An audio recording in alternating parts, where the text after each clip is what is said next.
We begin tonight with a fatal car accident on Interstate 81 in Dauphin County. It happened around 7 tonight in the northbound lanes in Lower Paxton Township. 12,000 votes suspended in midair. Good evening, I'm Albert Zip. And I'm Lori LaGrobic. Thanks for joining us tonight. Clarksburg fire officials have a dangerous situation on their hands at this hour. A major utility pole is literally hanging in the air tonight at the corner of a popular intersection. They're not sure if any toxic chemicals have been released into the air. They want you to stay inside until further notice. It hasn't started snowing here yet, but crews in York County say they're ready for whatever this storm brings. For many of these families, it's been a long, hard, and bumpy road. But thanks to Habitat for Humanity, they can glide right on into their future. It's called Operation Desert Snow. But what's behind those doors has nothing to do with the weather. Area food banks receive all different kinds of foods, but it's these specialized foods. The post-Christmas holiday shopping season is well underway thanks to sales like these. Look at these ads. Front page of the Chambersburg Public Opinion newspaper in black and white says it all. Everybody across the nation is really feeling Katrina's wrath. Everything else is gone. There's a lot being said about New Orleans because it's current drama. Mississippi, southern Mississippi is destroyed. For 3 days, Peggy Gladfelter stayed in a shelter just north of Pass Christian, a town 20 miles from the eye of the storm. I went back and sat in the dark hallway, and the guy said, the worst is going to be here in 2 hours. And I thought, oh no, that wasn't the worst. You know, it's yet to come. And then it just hit. Peggy says the hours in the shelter seemed like days. There was no food, no water, no electricity, no toilets, and hundreds of people. The worst of all, no word. All we heard was what people said when they came back. And they would say to me, where do you live? I said, Pass Christian. And they said, oh God. That's all they said was, oh God. So I knew it was really bad. Her husband, Scott, works in Pennsylvania but lives in Mississippi. He was determined to get to his wife and his house. It was hell already. And the people that were remaining, some of them had left, but the people that remained had nothing. Soon the Gladfelters would realize they too had nothing. This is what their dream home on the coast used to look like. And this is what it looks like now. Their home, their pets, their neighborhood, gone. We've lost everything. And I know that we can rebuild. And the fact that we have each other, that's the important part.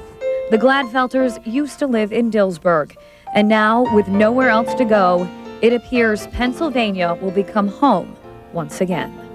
I don't know if how they'll rebuild that town or if they'll rebuild the whole coast. 80 miles, numerous towns wiped off the map. I have a scar that will never go away.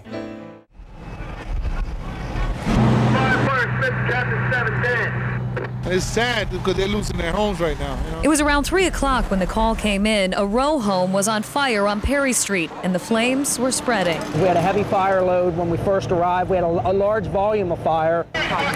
Within minutes, 4 row homes were fully engulfed in flames. I came out and I was there. There was a lot of black smoke. She said the flames were shooting like 12 feet in the air. At the height of the blaze, 7 row homes were on fire. It just keeps spreading to the next houses, and they keep cutting holes in the roofs. Firefighters had 2 strikes against them. The wind. The wind certainly didn't help the situation at all during the attack.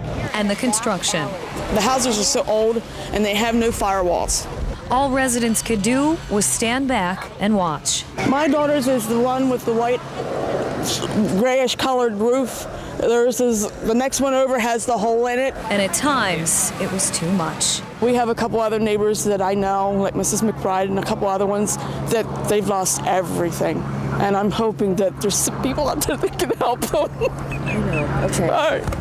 Let's stop this for a minute, okay? People were really shaken up. I talked to quite a few of the residents, and they were hoping their home wouldn't get involved, and you stand there and there's nothing you can do. 9 fire companies responded to the blaze, and it was going to take everything they had. It was a tough fire to fight. By 6 p.m., crews had the blaze under control. 2 firefighters had suffered minor injuries and were taken to the hospital, but they're going to be okay. The residents all got out safely.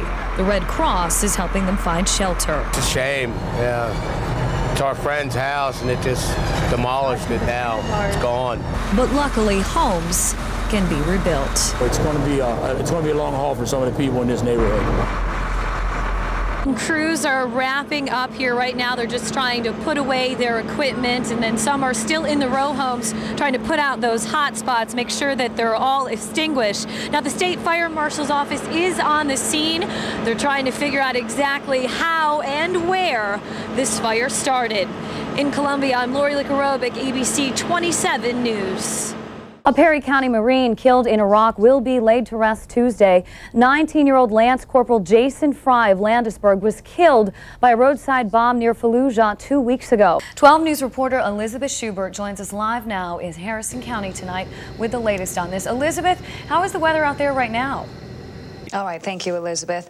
Rising health insurance rates is the #1 priority for many West Virginians. And I'm Lori Likarovic in Morgantown. West Virginia University and the city of Morgantown are teaming up to improve communications during emergencies on campus and around the city. 12 News reporter Elaine Tampoya reports.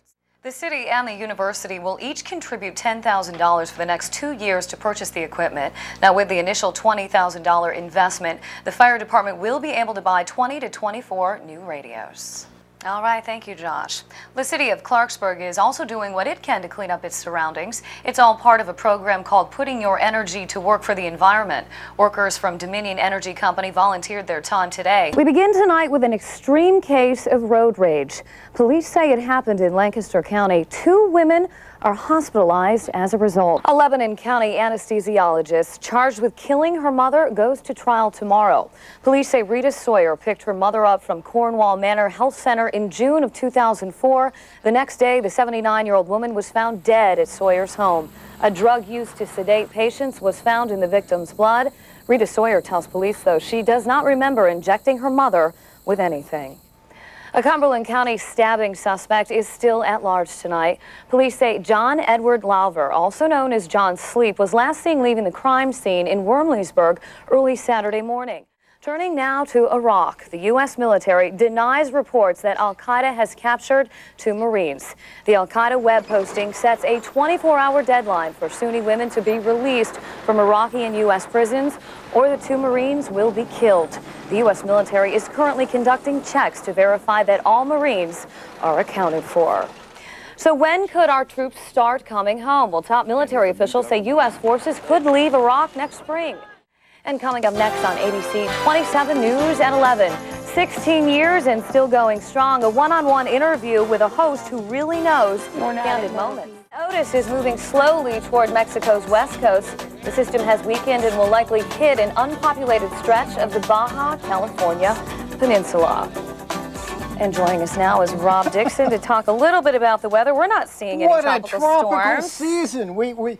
In fact, we are up to the S's now, Stan, as you had just made mention. And we usually don't talk about Pacific tropical systems, but it's well worth noting that, you know, Mexicans getting the double whammy, as I know, they really are on both sides. Yeah, let me show you both sides. That'll be when we get into our fall weather. I know, and I can't wait for that. Those temperatures look great. We'll see ups and downs for the whole month, I suspect. All right, thank you, Rob.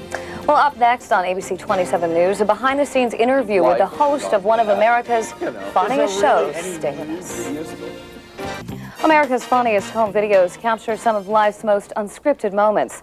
The show has kept people laughing for 16 years. Pat Bannister sat down with its host to find out what makes it all work. Sports is up next. John Epicello is standing by with a preview. John? All right, thank you, John. We'll be right back. Let's get a final check of our weather tonight. Welcome to summer. It's still here. In fact, as we take a look at our forecast, we have that clear skies around, and it'll be starting off in the 80s. End of the week, cooler weather. All right. Thanks for watching us tonight. Have a great week, everybody. Good night.